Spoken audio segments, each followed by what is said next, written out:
অসীমত যাৰ হেৰাল সীমা দ্বিতীয় অধ্যায় ধুমুহা। দেওবাৰ পাৰ হৈ গ'ল। সোমবাৰ মঙলবাৰ বুধবাৰো পাৰ হৈ গ'ল। দিহিঙৰ বুকু ফালি আমিও সমানে উজাই গৈ আছোঁ। বাটত এৰি থৈ আহিছোঁ অফুৰন্ত পানী, দুয়োপাৰৰ সীমাহীন হাবি, সৰু বৰ অলেখ গাঁও। প্ৰথম হনে হনে পাৰৰ গাঁওবোৰ পাইছিলোঁ। পাছলৈ সি কমি আহিছে। 7 দিনৰ পাছৰ পৰা আৰু এখনো গাঁও পোৱা নাই। নাৱৰীয়াকেইটাৰ মুখে শুনিছোঁ আৰু শ মাইলৰ ভিতৰত কোনো লোকালয় নাই। তাৰ প্ৰমাণ পাইছোঁৱেই। পাৰৰ হাবিত মাজে মাজে চকুত পৰিছে বনৰীয়া জন্তুৰ জাক। হাবিত স্বাধীনভাৱে চৰি ফুৰা বনৰীয়া মহ, হাতী, হৰিণাৰ জাক এনেকৈ কোনোকালেই দেখা নাছিলোঁ। সন্মুখৰ বাটত প্ৰতি মুহূৰ্তে নতুন নতুন অভিজ্ঞতা, নতুন দৃশ্য, নতুন আনন্দৰ সোঁতত ক্ৰমাৎ আগবাঢ়ি গৈছোঁ। বাধা বিঘিনি নাই, বাধ্যবাধকতা নাই। মন গৈছে ৰৈ পৰিছোঁ, ইচ্ছা হৈছে চখ কৰি ৰাতিও জোনাকৰ পোহৰত নাও মেলি দিছোঁ। নদীৰ মাজত সৰু সৰু বালি চাপৰিত বগা ঢাক খাই থকা লক্ষ লক্ষ ৰাজহাঁহ, শিলাহাঁহৰ মাজত অচিমতে জঁপিয়াই গৈ সিহঁতক বিভ্ৰান্ত কৰি তুলিছোঁ। প্ৰয়োজনত অতিৰিক্ত গুলীয়াই মাৰি বালিফুচ খাইছোঁ।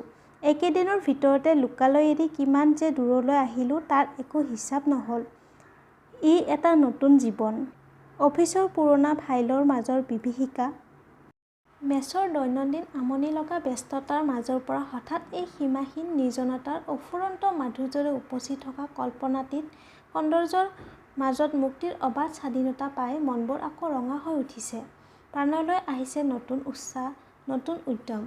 নতুন ৰঙেৰে ৰাঙলী মন সাগৰৰ অতল তলিত ডুবি গৈছে গোটেই জীৱনৰ কৰ্মক্লান্ত ছন্দহীন স্মৃতি।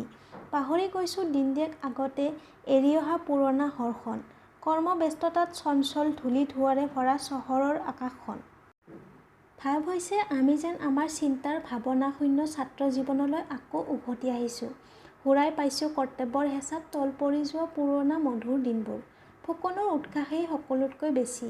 চিঞৰ বাখৰ হুলস্থুল কৰি হাবিবন ভাঙি চিৰশান্ত নিৰ্জনতাৰ চৌদিশে অশান্তিৰ কঁপনি তুলি সি যেন দূৰলৈ, বহু দূৰলৈ পাখি মেলি উৰি যাব। ভাগৰ নাই, ক্লান্তি নাই, চিন্তাও নাই। অথচ তাৰ ঘৰত ঘৈণীয়েক আৰু এহাল ল'ৰা ছোৱালী এৰি আহিছে। অকল ফুকনেই নহয়, সকলোৱে এই দুনিয়াত নতুনৰ মাজত পুৰণাক সম্পূৰ্ণৰূপে পাহৰি পেলাইছে। অৱশ্যে মধুৰ সংসাৰৰ বন্ধন মোৰ নাই, কোনো আকৰ্ষণো নাই। অথচ ময়েই যে সিহঁতক শাৰীৰিক বিপদ হ'ব পৰা উদ্ভণ্ডালি কৰিলে সোঁৱৰাই দিব লগাত পৰিছোঁ সিহঁতৰ ঘৰত এৰি অহাবোৰৰ কথা। এদিন দুদিনকৈ 15 দিন পাৰ হৈ গ'ল। জনপ্ৰাণীহীন অটব্য অৰণ্যৰ মাজত হঠাৎ এদিন আবেলি অভাৱনীয়ভাৱেই নৈৰ দাঁতিৰ গছৰ ওপৰত সজা টঙিঘৰ কিছুমান চকুত পৰিল। এনেহেন ঠাইতো যে মানুহৰ বাস হ'ব পাৰে ভবা নাছিলোঁ। অতিমাত্ৰাই আচৰিত হ'লোঁ আৰু আমাকো আচৰিত কৰি কিবা এটা দেখা দিয়েই নে শত্ৰু বুলি ভাবি সিহঁতেও হাতে হাতে ধনু-কাঁড়, দা-কটাৰী লৈ মতা তিৰোতা ল'ৰা ছোৱালী নিৰ্বিশেষে নদীৰ পাৰলৈ চাপি আহিল। দেখিলোঁ বনৰীয়া জীৱনৰ স্বাভাৱিক হিংস্ৰতাৰ ঠাইত সিহঁতৰ চকুৱে মুখে ফুটি উঠিছে অপৰিসীম বিস্ময়। বুজিবলৈ বাকী নাথাকিল। পৃথিৱীৰ কাৰো লগত কোনো সংস্ৰৱ সিহঁতৰ কোনোকালেই হোৱা নাই। সভ্য জগতৰ বাসিন্দা সিহঁত নহয়। হয়তো কোনোবা আদিম জাতিৰ লুপ্তপ্ৰায় বংশধৰ মাথোঁ। ভাষাটো অচিনাকি। এটা শব্দও আমি নুবুজিলোঁ। কিন্তু এবাৰ চকুত পৰিল হাবিৰ ফালৰ পৰা আলৰ বুঢ়া এটাক মানুহ কেইটামানে কঢ়িয়াই আনি নৈৰ পাৰত বহুৱাই দিছেহি। হয়তো সিহঁতৰ বৰমূৰীয়া। আমালৈ চাই সি তাৰ নতুন ভাষাৰে কিনো সুধিলে আমি নুবুজিলোঁ। কিন্তু সামান্য বুজিলে আমাৰ লগৰে বুঢ়া নাৱৰীয়াটোৱে। তাৰ সহায়েৰে আমাৰ বিষয়ে যি ক'লোঁ তাৰ তুলনাত সিহঁতৰ বিষয়ে যি জানিলোঁ সি নিতান্তই গৌণ। তথাপি পৃথিৱীৰ মাজতে থকা সিহঁতৰ নামগন্ধহীন অতি ক্ষুদ্ৰ সুকীয়া পৃথিৱীখন চাবলৈ বৰ হেঁপাহ হোৱাত আমি আটাইকেইটা নাও এৰি পাৰলৈ উঠি গ'লোঁ। বহু শতাব্দীৰ মলিনতাই ঢাকি ৰখা সিহঁতৰ শ্বাস্তোজ্জ্বল দৈহিক সৌন্দৰ্যশ্ৰীৰ অভাৱ নাই যদিও অভাৱ লক্ষ্য কৰিলোঁ সিহঁতৰ ঘৰ-দুৱাৰ আৰু থকা মেলাৰ ৰুচিত। দেখিলোঁ হাবিৰ জন্তুৰ দৰেই সিহঁতে বাস কৰিছে। অথচ জন্তুৰ হিংস্ৰতা সিহঁতৰ কথাত নাই, ব্যৱহাৰতো নাই। আনকি জীয়াই থকা প্ৰাণী এটাৰ প্ৰাণৰ স্বাভাৱিক উচ্ছ্বাসকণো সিহঁতৰ গাত নেদেখিলোঁ। সিহঁত যেন ঠিক নুমাই যাব খোজা বন্তিৰ স্তিমিত শিখা। তথাপি হঠাৎ আমাক পাই বহু যুগ আগতে হেৰাই যোৱা মৰমৰ বন্ধুজনাক নতুনকৈ ঘূৰাই পোৱাৰ আনন্দই যেন সিহঁতৰ মুখত ফুটি উঠিল। সিয়েই হয়তো সাময়িকভাৱে হ'লেও সিহঁতৰ প্ৰাণলৈ আনি দিলে আনন্দৰ নতুন উন্মাদনা। আমিও তাৰ মৰ্যাদা ৰাখিবলৈকে অলপ সময়ৰ ভিতৰতে সকলোৰে লগত বন্ধুত্ব পাতি নিশাটো তাতেই জিৰাই ল'বলৈ থিৰাং কৰিলোঁ। যোৱা 15 দিনৰ ভিতৰত গধূলিৰে পৰা পুৱালৈকে একে ঠাইতে কটাবলৈ লোৱা এয়েই প্ৰথম। গতিকে কমিউনিটি ভোজৰ আয়োজনটো অলপ বুজনভাৱেই হ'ল। গোটেই গাঁওজুৰি দুপৰ নিশালৈকে চলিল আনন্দ উৎসৱ। নাৱৰীয়াটো আৰু বুঢ়াটোৰ বাহিৰে আন কোনেও কাৰো এটা কথাও নুবুজে। অৱশ্যে তাৰ বাবে কাৰো অলপো অসুবিধা নহ'ল। ৰাতিটো আধা টোপনি আধা জাগৰণৰ মাজতে শেষ হৈ গ'ল। পুৱা আনন্দ মনেৰেই যাত্ৰা আয়োজন কৰি নাৱত উঠিলোহি। কিন্তু নভবা বিপদ এটাই দেখা দিলে। নাৱৰীয়াকেইটাৰ ফালৰ পৰা বিদ্ৰোহ কৰিছে আৰু আগলৈ উজাই নাযায়। তাৰ পৰাই উভতিব। বন্দোবস্ত মতে আৰু ভালেমান দিন উজাই যোৱাৰ কথা। কাৰণটো অনুসন্ধান কৰিবলৈ গৈ বুজিলোঁ ইয়াৰ গুৰিতে বুঢ়া। তাৰ মুখতেই নাৱৰীয়াকেইটাই শুনিছে নৈখনৰ বিশদ ইতিহাস। সি সুনাম নহয় দুৰ্নাম। অকল প্ৰাকৃতিকো নহয় পূৰামাত্ৰাই আধ্যাত্মিক। আগলৈ আৰু উজাই গ'লে হেনো ভয়ংকৰ বিপদত পৰিম। তাৰ পৰা কোনো কেতিয়াও উজাই যোৱা নাই। মৰ সাহেৰে কোনোবা গ'লেও সি আৰু ঘূৰি অহা নাই। কালিকা লগা ঠাই, গোসানী আছে। গ'লে নিশ্চিত মৰণ। সেয়ে বুঢ়াৰ গাঁৱৰ এটি প্ৰাণীয়েও অতি প্ৰয়োজনতো এমাইল বাটো কোনোদিনে উজাই যোৱা নাই। আমাকো অনুৰোধ কৰিছে যাতে আমিও আৰু আগলৈ নগৈ ঘৰলৈ উভতো। নাৱৰীয়াকেইটাৰ কথা বিশ্বাস নহ'ল। যোৱা দুদিনমানৰ পৰা সিহঁত উভতিবলৈ ব্যস্ত হৈ উঠিছে। কালিকা লগা গোসানী থকাৰ উপাখ্যান সৃষ্টি হয়তো চেলুক। ডক ফুকন সকলোৱে খঙত জিকজিকাই উঠিল। হুকুম কৰিলে সিহঁত যাবই লাগিব। আগৰ ব্যৱস্থামতে সিহঁত যাবলৈ বাধ্য। কিন্তু সিহঁতে নামানিলে।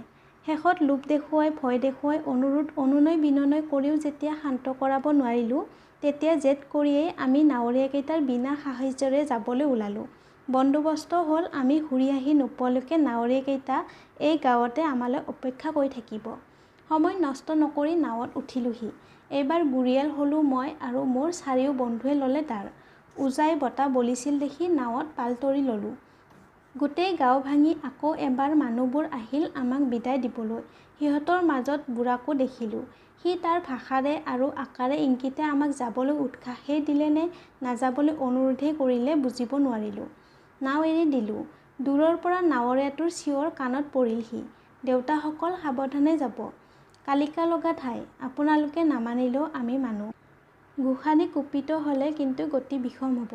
কালিকা লগা গোসানী থকা ঠাইৰ বিষয়ে সৰুৰে পৰা গল্পৰ দৰে শুনি আহিছোঁ। প্ৰমাণ হ'লে আজিলৈকে পোৱা নাই।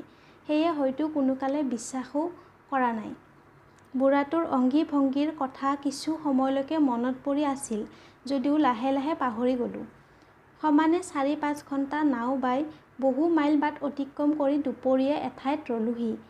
তাত সন্তাদিয়েক জিৰাই লৈ খোৱা বোৱা কৰি পুনৰ নতুন নতুন সৌন্দৰ্যৰ সন্ধানত সন্মুখৰ নেদেখা নুশুনা ঠাইবোৰৰ উদ্দেশ্যে ক্ৰমাৎ আগুৱাই গৈছোঁ। লাহে লাহে চকুত পৰিছে নদীৰ দুয়োপাৰৰ হাবিবোৰ আগৰ তুলনাত ডাঠ, গহীন, নিৰ্জন হৈ আহিছে। অথচ ক'তো এটা বনৰীয়া জন্তু চকুত নপৰিল। আনকি চৰাই চিৰিকটিকে আদি কৰি ক্ষুদ্ৰ প্ৰাণী এটাও ক'তো নেদেখিলোঁ। পুৱাই গাঁও এৰি অহাৰ পাছতেই এবাৰ বাঘৰ গোজৰণি শুনিছিলোঁ আৰু ঠায়ে ঠায়ে হাতীৰ দল, হৰিণাৰ জাক। আৰু এঠাইত নদীৰ নিচেই পাৰতে উই-সাফলো এটাৰ গুৰিত পোৱালিৰ সৈতে ভালুক এজনী খেলি থকা দেখিছিলোঁ। আশা কৰিছিলোঁ আগলৈ আৰু বেছি দেখিম। কিন্তু ১০-১৫ মাইল বাট আহিও এটা ক্ষুদ্ৰ প্ৰাণীও চকুত নপৰাত বিস্মিত হ'লোঁ। নৈৰ দাঁতিৰ এই সীমাহীন নিৰ্জনতা চাই চাই আমনি লগাত ফুকনে তাৰ মনটো ৰাঙলী কৰি তুলিবলৈকে হঠাৎ প্ৰাণ খুলি গীত আৰম্ভ কৰিলে। চৌপাশৰ আমনি লগা নিৰ্জনতা ভংগ কৰিবৰ নতুন উপায় পাই এজন এজনকৈ আমি সকলোৱে ফুকনৰ লগত যোগ দিলোঁ। চাৰিপাত দাৰৰ যুটীয়া শব্দৰ তালে তালে পানীত উঠা ঢৌবোৰৰ ভাঁজে ভাঁজে সুৰ মিলাই আমি ৫ বন্ধুৱে ৫০০ কণ্ঠৰ শক্তি লৈ ঘণ্টাৰ পাছত ঘণ্টা ধৰি ঘূৰাই ঘূৰাই গাই গ'লোঁ গীতটো অ' মোৰ আপোনাৰ দেশ।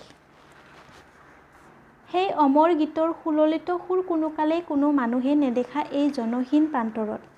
আকাশৰ দিকে দিকে বতাহৰ অনুৱে অনুৱে প্ৰতিজোপা গছৰ ডালে ডালে পাতে পাতে বিলাই গ'লোঁ তাৰ অপৰূপ মহিমা।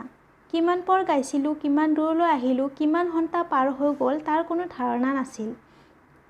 কিন্তু হঠাৎ সকলো শব্দ ভেদ কৰি ওচৰতে হোৱা ভয়ংকৰ শব্দ এটা শুনি উচপ খাই উঠিলোঁ। অনুমান হ'ল বৰ ভয়াৱহ কিবা এটা যেন আমাৰ সন্মুখেদি হুচকৈ শব্দ কৰি পাৰৰ ডাঠ হাবিৰ মাজত থিততে অদৃশ্য হৈ গ'ল। মুহূৰ্ততে চাৰিপাত ডাঁৰৰ যুটীয়া শব্দ, মুখৰ গীত একেলগে একেটা মুহূৰ্ততে সকলো বন্ধ হৈ গ'ল। কাৰো মুখত ক্ষুদ্ৰতমো শব্দ এটা নাই। কোঠাটোত জ্বলি থকা চাকিটো নুমাই দিলে যেনেকৈ হুপ মৰা আন্ধাৰে খন্তেকতে তাক ভৰাই তোলে, ঠিক তেনেকৈ চাৰিওকাষৰ নিৰ্জনতাৰ ভয়াৱহ নিস্তব্ধতাই নিঃশব্দেই আমাকো যেন হেঁচি ধৰিলে। প্ৰথমবাৰলৈ অনুভৱ কৰিলোঁ আবেলিৰ উজ্জ্বল পোহৰটোও যেন কোনোবা তলকত ক্ষীণ হৈ স্পষ্ট হৈ চকুত পৰিছেহি। নৈখনো যে কেতিয়াৰে পৰা ইমান ঠেক হৈ গৈছিল ক'ব নোৱাৰিলোঁ। তলৰ পানীবোৰ গভীৰ সেউজীয়া। দুয়োপাৰে থকা অটব্য অৰণ্যখনৰ গছবোৰ, তাৰ ডালবোৰ, পাতবোৰৰ ৰং সেউজীয়াৰ ঠাইত কেনেকৈ যে এনেধৰণৰ ক'লা হ'ব পাৰে তাকো ধাৰণা কৰিব নোৱাৰিলোঁ। নিচেই কাষৰ ওখ ওখ গছবোৰলৈ চাই ভাব হ'ল সেইবোৰ যেন সাধাৰণ গছ নহয়, কিবা গোট মাৰি যোৱা অসাধাৰণ ক'লা ৰঙৰ একোটা বিৰাট বিৰাট জন্তু। গছবোৰৰ দুহাত পাছত কি আছে দেখা নাই। নদীৰ সোঁমাজত আৰু মূৰৰ ওপৰত বহল আলি এটাৰ দৰে এই আকাশখনৰ বাহিৰে চাৰিওদিশ প্ৰায় ক'লা হুপ মৰা আন্ধাৰ। আমি স্তব্ধ হৈ ইটোৱে সিটোৰ মুখলৈ নিঃশব্দে চালোঁ। চাটকৈ মনত পৰিল বুঢ়াটোৰ কথা। চোলা কামিজ ঠেলি অজ্ঞাতে গাৰ প্ৰতিডাল নোম শিয়ৰি উঠিল। সকলোৱে নিৰ্বাক হৈ কাণ থিয় কৰি এই অদ্ভুত নিস্তব্ধতাৰ মাজত ক্ষুদ্ৰতম শব্দ একণৰ আশাত আকুল হৈ অপেক্ষা কৰি ৰ'লোঁ। কিন্তু কি বতাহত, কি আমাৰ উশাহত, কি পাৰৰ হাবিত, আনকি নাৱৰ তলত হোৱা সৰু সৰু ঢৌবোৰতো একো শব্দ হোৱা নুশুনিলোঁ। চৌদিশৰ গহীন গম্ভীৰ অসহ্য অস্বাভাৱিক শব্দহীনতাৰ ভয়াৱহতাই প্ৰতিজনৰ দেহত প্ৰতিটো ইন্দ্ৰিয় মুখ নিষ্কৰ্ম কৰি পেলালে। আমি যে ভয় খাইছোঁ তাৰ লাজ ঢাকি ৰাখিবলৈ কোনো চেষ্টা নকৰিলোঁ। মোৰ ডিঙিটো একেবাৰে শুকাই উঠিছে। নাওখন যে কোবেৰে আগুৱাই গৈ আছে তাক ৰখাই তৎক্ষণাৎ উভতা উচিত নে অনুচিত তাকো ভাবিবলৈ পাহৰি গৈছোঁ। আমাৰ কোনেও ক'ব নোৱাৰোঁ হঠাৎনো কিটো ঘটিল।